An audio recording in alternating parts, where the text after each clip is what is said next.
AT&T's DirecTV is feeling the heat after their recent decision to remove Newsmax from its cable lineup.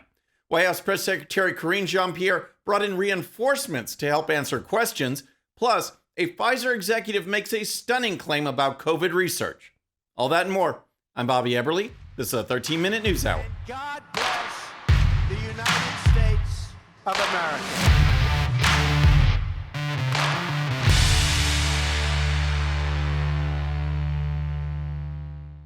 Okay, friends, welcome to the show. Happy Friday. I hope you had a great week. If you're new to the show, thank you so much for tuning in.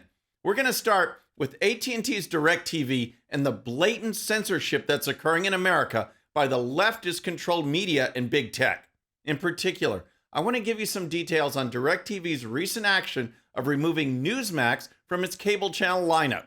That's right. Last year, the company removed One America News. Now, they are going after Newsmax. Here's Newsmax CEO Chris Ruddy with some background. Last year, One America was deplatformed by AT&T DirecTV. They were removed for no reason. I understand they had pretty reasonable ratings. They were strongly pro-President Trump, strongly conservative. Nancy Pelosi's friends in Congress called for the deplatforming with all the major cable companies of Newsmax, One America, and Fox News.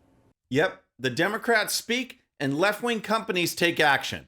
First, it was One America News, and now the much bigger Newsmax. Now, DirecTV is saying it's all about cost savings. They don't want to pay Newsmax a fee. These are fees that all the popular channels get from cable providers, because those cable providers want popular channels on their service. And yet DirecTV says, oh, we are doing this to cut costs. Here's Ruddy on the reality of those fees. All cable companies get fees. They exist. All of the major players get fees. The top 100 channels at DirecTV, on DirecTV, gets a fee. DirecTV told Newsmax that we are not entitled to any fee. They will pay us $0. We're a top 4 news channel. The DirecTV carries 22 liberal news channels. Every one of them gets a fee, and Newsmax has higher ratings than 3/4 of them. As you can see, this is clearly not about cost savings. It's about suppressing conservative voices and opinions that go against the leftist agenda and talking points. Unlike last year with Nancy Pelosi, it looks like we have a House of Representatives that is willing to do something about it. Here's Republican Representative Jeff Van Drew. We are a hair away, a step away from losing our freedom. I keep telling people this. It's really important stuff. This is constitutional stuff. This is what America is made of. This is what we never were. And to think that a political party and a corporation can get together and actually stop the flow of information, discussion, and ideas is really sick and really wrong. Great comments. And make no mistake, if the government is colluding with big tech to suppress free speech, then that is a First Amendment violation. Let's hope the House Republicans keep up this fight. Okay, next let's talk about Biden's White House press secretary. But first, if you're new to the show or haven't subscribed yet, regardless of platform, just search out my name, hit that subscribe button, make sure notifications are turned on. That way you can follow the show and help us grow. Okay, next let's talk about White House Press Secretary Jean-Pierre, because the heat is really starting to rise regarding her ability and unwillingness to answer questions. Whether it's the economy or the border or the classified documents scandal, we often see responses like this. We know the president did it. Why did he do it? I would refer you to the White House counsel's office. In the president's own words, he admits to having information that wasn't his. Why did he smuggle it out? I will let the statement of the president stand for itself. I'm just not going to go into down a rabbit hole with you on this. Can't answer or won't answer. In contrast, check out this exchange from earlier in the week when Jean-Pierre brought in another spokesman, John Kirby, to answer some questions. How hard is it to walk out of a skiff with classified material? Everybody who goes into a skiff knows what the requirements are to go in, and knows what the requirements are to go out. you can't bring personal devices in, and you certainly can't leave with material unless that material is appropriately secured. Did you see what just happened there? Kirby was asked a question and he gave an answer. And here's the thing. Jean-Pierre can give that same answer. Part of the job of the White House press secretary is not only to relay the sentiments of the president, but also to relay basic information from the overall White House. She is supposed to get information from the various departments so she can answer. Otherwise, there's no reason for her to have a briefing at all. Here's former White House press secretary Ari Fleischer. Yeah, the press secretary in this case, her political and personal needs dovetail perfectly with the stonewalling needs of the Biden White House. And that's why she won't answer any questions. You know, I could have played that game innumerable times as press secretary, but you get to the point where you say, I've got an obligation, actually. These are fair questions, good questions, and they deserve answers. And I'm the press secretary.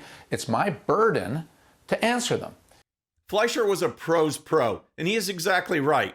The job of the press secretary is to answer questions and obtain information that he or she can relay to the press when they ask. It's about information gathering as much as dissemination, and Jean-Pierre continues to make the situation worse and is now becoming part of the story. All right, next, in case you missed it, a Pfizer executive was caught on camera boasting about Pfizer's plans to make new COVID vaccines by altering the current COVID virus. Yes, that's right. The same efforts that led to the development of COVID in the Wuhan, China lab, which then leaked and spread across the world, Pfizer is engaged in the same practice. The comments were recorded through an undercover effort by Project Veritas, and it provides tremendous insights into the activities of Big Pharma. Pfizer ultimately is thinking about mutating COVID? Well, that is not what we say to the public. No, don't tell anyone this. You probably shouldn't tell anyone. You probably shouldn't tell anyone. Okay? We're exploring, no, you know how the virus keeps mutating? Yeah. Well, one of the things we're exploring is, why don't we just mutate it ourselves so we could preemptively develop new vaccines, right? So we have to do that. If we're going to do that, though, there's a risk of, as you could imagine, no one wants to be having a pharma company mutating viruses. Yes. This is for real. He's talking about mutating the virus so the company can make new vaccines and make more money, knowing how dangerous it is and knowing that gain-of-function research is illegal. They are doing it anyway. Here's more from this Pfizer executive when asked about gain-of-function research, which means purposely altering a virus to make it stronger. It sounds like gain-of-function to me. I don't know. It's a little bit different. I think it's different. It's it's definitely not gain-of-function. It sounds like it is. I mean, it's okay. No, directed evolution is very different. Well, you're not supposed to do gain-of-function research with the viruses. They recommend not. But you do these selected directional mutations to try to see if you can make more potent. Yeah. So there is research ongoing about that. I don't know how that's going to work. There better not be any more outbreaks, just Jesus Christ. Okay, so it's not gain-of-function. It's now called directed evolution. Same thing, different name.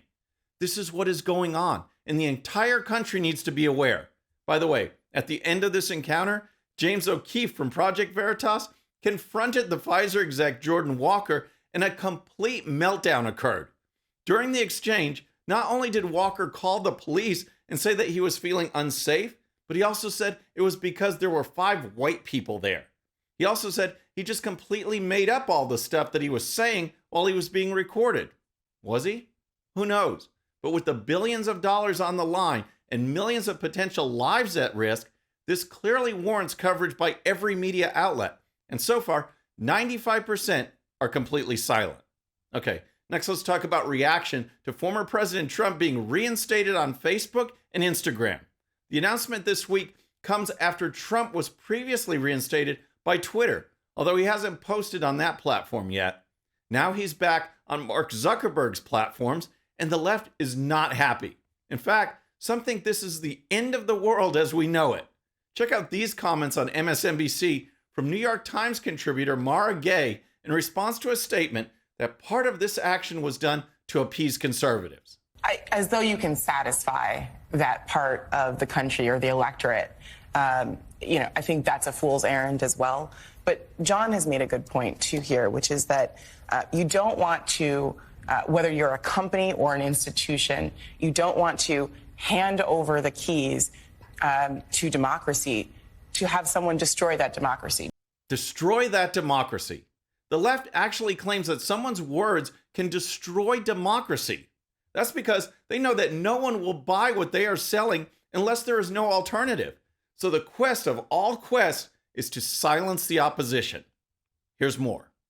This is a business, so yes, it's a little bit different than a public institution, but we should still be asking the moral question. I mean, if this was years ago, we would ask moral questions. Do we want a chemical company? As a chemical company, should we be supporting weapons of war? I mean, these are questions that are not new in American history, but we should be asking them. And Facebook may not have, or Meta may not have the same responsibility. As a business, I mean, it has a responsibility to its shareholders, fine, but we can still ask those moral questions, and we should. First, I find it interesting that the comparison was made between someone's free speech and chemical companies. What? And always be on guard when a leftist wraps things in a moral envelope. What they are doing is never, ever moral.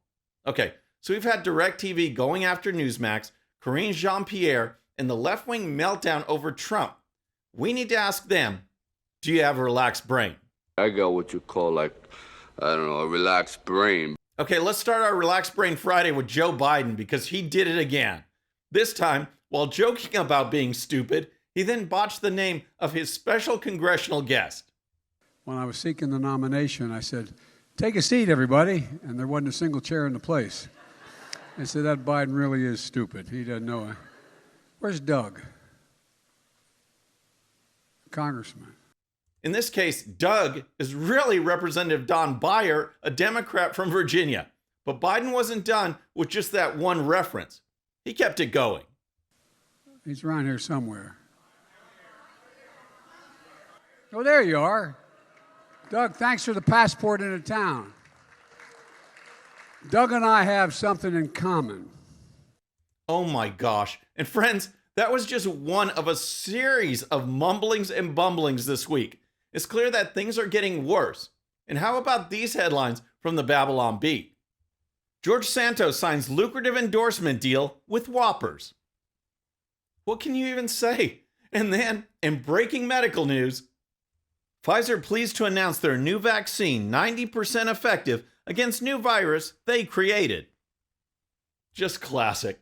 Friends, that's our show for today. I hope you enjoyed it. And don't forget, if you're new to the show or haven't subscribed yet, regardless of platform, just search out my name, hit that subscribe button, make sure notifications are turned on. That way you can follow the show and help us grow. Thank you so much for tuning in. And remember, today's show's one sheet is available to Patreon supporters using the link in the description. The one sheet gives you the links to all the videos and stories used on today's show, so you can dive even deeper into each issue. And with that, I'll be traveling, so our next show will be Wednesday evening at the usual time. Until then, I'm Bobby Eberle. This is the 13-Minute News Hour.